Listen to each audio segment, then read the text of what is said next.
Hi students, welcome to Disha Hindi classes. ఈరోజు మనము హిందీలోని చిన్నకి పెద్దకిని ఎలా ఉపయోగిస్తామో అది నేర్చుకుందాము. చిన్నకి అంటే దట్, ఇంగ్లీష్లో అది దట్.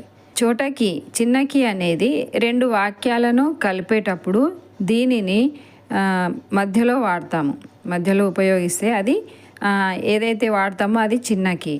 ఉదాహరణకి, శిక్షక్ నే ముస్సే కహా కి ఏక్ కవిత సునాओ. శిక్షక్ నే ముస్సే కహా ఇదొక వాక్యము, ఏక్ కవిత సునాओ ఇదొక వాక్యము. అంటే ఈ రెండింటిని కలిపేది చిన్నకి. శిక్షక్ నే ముస్సే కహాకి ఏక్ కవిత సునాओ.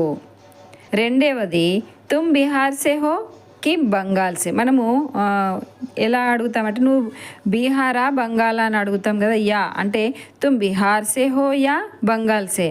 या के बदले यहाँ पर हमने क्या प्रयोग किया, छोटा की. तुम बिहार से हो कि बंगाल से. అప్పుడు కూడా మనము చిన్నకిని వాడతాము.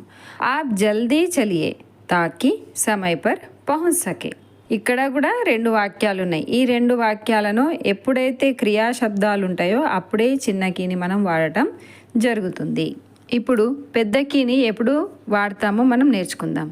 संज्ञा या सर्वनाम शब्द के बाद आने वाले अन्य संज्ञा शब्द के बीच की का प्रयोग होता है. అంటే సంజ్ఞ या సర్వనాం ఈ రెండిటి వాక్యాలు ఇవి రెండు ఉండి తర్వాత ఈ కీ తర్వాత మరి ఒక సంజ్ఞా శబ్దం రావాలి. అది కూడా ఎలా ఉండాలి, స్త్రీలింగ్ ఉండాలి. అంటే స్త్రీలింగ్ ఉన్నప్పుడే ఈ పెద్ద కీ అనేది వాడడం జరుగుతుంది.